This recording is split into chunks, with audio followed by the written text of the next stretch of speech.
Doctor B R. Ambedkar एवं मान्यवर साहब श्री कांशीराम जी के सम्मान में संगोष्ठी दिवस के इस कार्यक्रम में अपनी बात रखने से पहले बहुजन समाज में जन्मे तमाम संत महापुरुषों को नमन करते हुए आज की इस संगोष्ठी दिवस के मुख्य मेहमान हम सब के लिए, हरियाणा के लिए सबसे बड़ी खुशखबरी इस बात की है कि लंबे समय से हमारे प्रदेश को देख रहे और माननीय बहन कुमारी मायावती जी के आदर, बहन कुमारी मायावती जी के विश्वास पात्र और उनके आशीर्वाद से अभी हाल ही में राष्ट्रीय कोऑर्डिनेटर के पद से नवाजे गए आदरणीय रणदीप सिंह बेनीवाल जी, जो हम सब के यहाँ पर महबूब नेता भी हैं और मुख्य मेहमान हैं। मैं चाहूंगा जोरदार तालियों से, हरियाणा की तरफ से जोरदार तालियों से माननीय प्रभारी जी का यहाँ वेलकम करें। हमारे बीच में बहुत ही सम्मानित हमारे प्रदेश के केंद्रीय प्रभारी आदरणीय प्रताप सिंह जी, हमारे बहुत ही सम्मानित युवा साथी प्रदेश के प्रभारी भाई विशाल गुर्जर जी और इस प्रदेश के वाइस प्रेसिडेंट सम्मानित हमारे चौधरी सही राम जी, तमाम प्रदेश की लीडरशिप, हमारे इस कैथल जिले से इस जोन को देख रहे भाई डॉक्टर मनोज गुरवर जी, जो इस जोन को देख रहे और बहुत ही सम्मानित जुझारू इस जिला के अध्यक्ष भाई दलवीर भान जी, भाई शमशेर कश्यप जी जोन प्रभारी, भाई रोहतास कैलम जी जिला प्रभारी, रमेश कश्यप जी जिला प्रभारी, विधानसभा के अध्यक्ष विनोद खानपुर जी, भरत साथिया जी, सुरेश सिंह रंगा जी, राजपाल वाल्मीकि जी, शमशेर सिंह रंगा जी, विनोद कुरार जी, होशियार सिंह जगोली जी और महाराज ख्याल साहब जी एवं तमाम कैथल के समर्पित कार्यकर्ता और हरियाणा प्रदेश के पिता तुल्य बुजुर्गों, नौजवान साथियों, मेरी मां बहनों, गांव से और बीडीएफ के सम्मानित साथियों, आप सभी को मेरा सिर झुका करके जय भीम जय भारत। सम्मानित साथियों, आप लंबे समय से बैठे हैं, ज्यादा लंबी बात न करके चंद बातों में, क्योंकि आप कैडर के सिपाही हैं, हरियाणा प्रदेश के ही नहीं पूरे देश के हालात, जो कारोबार भाजपा सरकार इस देश में तानाशाही रवैया अपनाए हुए हैं और भाजपा और कांग्रेस केंद्र में भी मिलकर के इनकी सरकार है। इस गलतफहमी में मत लेना कि ये सरकार भाजपा की है, नहीं, ये भाजपा कांग्रेस दोनों की सरकार है और प्रदेश के अंदर भी इनकी सरकार है। सम्मानित नौजवान साथियों, हम इस देश के अंदर जो हमारे महापुरुषों का त्याग संघर्ष है, जो बलिदान परम पूज्य बाबा साहब डॉक्टर अम्बेडकर ने गुरु रविदास महाराज के उस चाहत को पूरा करने के लिए बेगमपुरे की जो चाहत थी, इस भारत का महान संविधान बनाते समय बाबा साहब डॉक्टर अम्बेडकर ने उस बेगमपुरा को पूरा करने की कोशिश की और इस भारत के संविधान बनाते समय हम आम गरीब दीनहीन लोगों को बराबर का दर्जा देने का प्रयास किया, लेकिन ये गांधी और उसकी कांग्रेस को कभी हजम नहीं हुआ। जिस बाबा साहब डॉक्टर अम्बेडकर ने दुनिया का महान संविधान इस भारत को देने का काम किया, लेकिन जब चुनाव बाबा साहब डॉक्टर अम्बेडकर ने लड़ना चाहा तो सम्मानित साथियों, अगर गैरत और जमीन कांग्रेस में होता, अगर थोड़ी सी भी गैरत होती तो ये कांग्रेस कभी बाबा साहब के खिलाफ कैंडिडेट नहीं खड़ा करती। मैं अपने समाज के तमाम योद्धाओं से अपील करना चाहता हूँ, साथियों, बाबा साहब डॉक्टर अम्बेडकर अपने अंतिम क्षणों में कह करके गए थे कि मेरे समाज के लोगों, अगर मैंने आपका रत्ती भरी काम किया है तो मेरी एक विनती है, इस कांग्रेस के कभी 4 पैसे के मेंबर मत बनना। लेकिन आज तक हम उसी कांग्रेस से अपेक्षा करते आ रहे हैं। समय बीतता गया, इस देश में बाबा साहब के जाने के बाद बहुत बड़ा शून्यकाल आया, सम्मानित साथियों, लेकिन लेकिन धन्य है पंजाब की धरती जहां महान ड्राइवर साहब श्री कांशीराम जी पैदा होते हैं और सिद्धार्थ कुमार सिद्धार्थ की तरह 29 साल की आयु में मानव कांशीराम साहब ने इस देश में कोने कोने में निकल करके अपना घर छोड़ करके और इस देश के कोने कोने में जाकर के अपने महापुरुषों के इतिहास से आपको अवगत कराया। उनकी चाहत को पूरा करते हुए DS4 के माध्यम से 14 अप्रैल 1984 को जो तथागत गौतम बुद्ध ने नारा दिया था, बहुजन हिताए बहुजन सिखाए, उसी नारे को पूरा करते हुए बहुजन समाज पार्टी मेरे समाज के लोग आपको बना करके दी है। आज मैं आपसे कहने आया हूँ कि सम्मानित साथियों, गिरे शिकवे बुला दो, अपने महापुरुषों का त्याग बलिदान याद करो। बाबा साहब डॉक्टर अम्बेडकर ने 4 बच्चों की कुर्बानी दी, तब जाके हमें इतने बड़े स्टेज मिले हैं।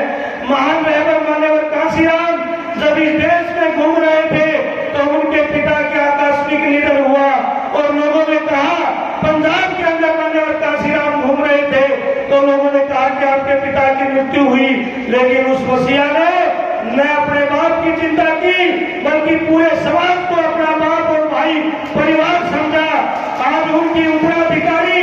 जिंदा देवी बहन कुमारी मायावती है। मेरे समाज के सम्मानित साथियों, मैं आपसे अपील करने के लिए आया हूँ कि हम मरने के बाद दीवाबत्ती करते हैं, लेकिन जीते जी अपने रहनों को नहीं पहचानते। बहन कुमारी मायावती का जुआन भाई पिछले दिनों जुआन भाई इस संसार को छोड़ करके चला गया और जिंदा देवी बहन कुमारी मायावती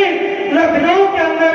एक मीटिंग ले रही थी। तमाम कार्यकर्ताओं को पता था कि बहन जी का भाई गुजर चुके हैं, कार्यकर्ता रो रहे हैं, लेकिन मेरी नेता कार्यकर्ताओं को स्पीच दे रही है। ये त्याग है हमारी नेताओं का, ये बलिदान है। इसलिए मैं अपील करने के लिए आया हूँ सम्मानित साथियों, हमें अगर जीवित बाबा साहब, जीवित गुरु रविदास, जीवित महात्मा ज्योतिबा फूले चाहिए तो आज जिंदा अम्बेडकर, जिंदा रविदास और जिंदा कोई कांशीराम है तो वो बहन कुमारी मायावती है। साथियों, इस नेता पर विश्वास कर लो, बहुत महापुरुषों को खा चुके हैं, अब ये जिंदा देवी हमारे बीच में है। ये नीला झंडा, ये पार्टी है। मैं अक्सर कहता हूँ, जब तक ये नीला झंडा और पार्टी और हमारी नेता है तो साथियों ये संविधान और ये लोकतंत्र बचा हुआ है। अगर हमने नीले झंडे से मुंह मोड़ लिया तो चुनाव को कर करके हम पीटे जाएंगे, कोई हमारी FIR तक लिखने वाला नहीं होगा। मैं आपको विश्वास दिलाना चाहता हूँ कि हरियाणा के कोने कोने में जाकर के अपने रुसे हुए भाइयों को, पुराने कैडर के साथियों को हाथ जोड़ करके उनके जूते सिर पे रख करके उनको मनाने का काम करेंगे और 2029 में आपको सरकार देने का काम करेंगे। सम्मानित साथियों, आप पुराने कार्यकर्ता साथियों से मेरा निवेदन है, आदरणीय प्रभारी जी को लंबा बोलना है, आपको पूरी बात सुननी है, लेकिन प्रदेश के जो हालात है, आज कर्मचारी दुखी है, आज व्यापारी दुखी है, आज इस प्रदेश के अंदर एट्रोसिटी बहुत ज्यादा बढ़ रही है और खास करके हमारे जो मूलभूत ढांचा जो शिक्षा और स्वास्थ्य सरकार का परम करते हुए है कि वो बड़ी होती है, लेकिन पिछले 10 वर्षों से भाजपा सरकार ने लगभग 5000 स्कूल बंद करने का काम किया है। साथियों, इनको मदद किया है और नई शिक्षा नीति में सिलेबस बहुत काल्पनिक है। आपको जो पढ़ाना चाहिए चीजें वो न पढ़ा करके इस देश को गुरुकुलों की तरफ ले जाने का प्रयास किया जा रहा है। युवा साथियों, अगर चाहते हो कि आने वाली पीढ़ी बचे, नस्ल बचे, तो अपनी पार्टी के साथ मजबूती से लगाओ, क्योंकि RSS का एजेंडा यहाँ पर पूर्ण रूप से लागू करने का प्रयास किया जा रहा है। आपके कैथल के अंदर ही भगवान वाल्मीकि के नाम का एक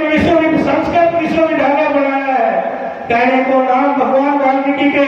नाम से यूनिवर्सिटी बनाई है, लेकिन आपके अपने समाज के ही इसके अंदर हमारे 5 भाई जो SC, OBC व अन्य कास्ट से है, आज उनको जनवरी से 5 हमारे यूनिवर्सिटी के भाई जो दलित ओबीसी है उनको जनवरी से भूख हड़ताल के ऊपर बैठे हुए हैं। यहाँ का निकम्मा प्रशासन वो मेरे भाई मुख्यमंत्री से मिल लिए, गवर्नर से मिल लिए, लेकिन कोई न्याय नहीं दे रहा। इसलिए ये महापुरुषों के नाम पर ड्रामे तो करते हैं, लेकिन उस समाज से आए हुए कोहिनूर हीरो को इन्होंने बाहर का रास्ता दिखाया है, जबकि दूसरे प्रदेशों से जाकर के यहाँ पर उनको लगाने का काम किया है। मेरी आपसे अपील है, खास करके हमारे इन कर्मचारी साथी और टीचर अध्यापकों से, जिनको ये सरकार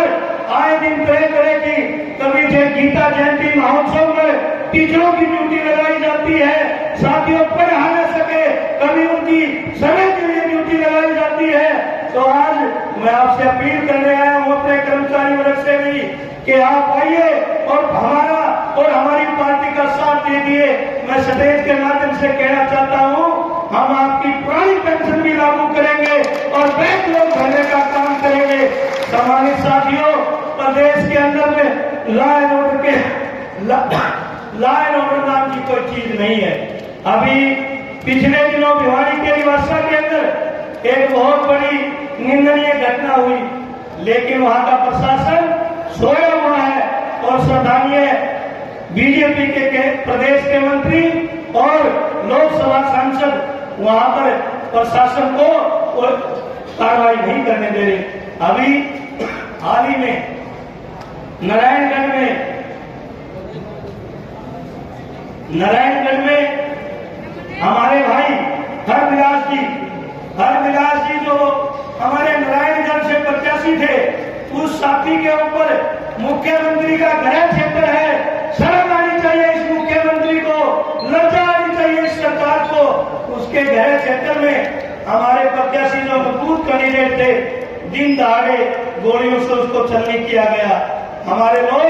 कई बार वहां गए, लेकिन यहाँ का प्रशासन अभी तक मुख्य आरोपी को पकड़ नहीं पाया है। साथियों, मैं इस स्टेज से ऐलान करता हूँ, यहाँ IPCID के लोग बैठे हैं, मैं यहाँ से ऐलान करता हूँ,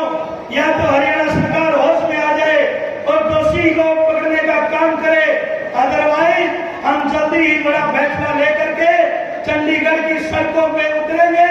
चाहे वो गवर्नर हाउस हो या फिर मुख्यमंत्री आवास हो, हम घेरने का काम करेंगे।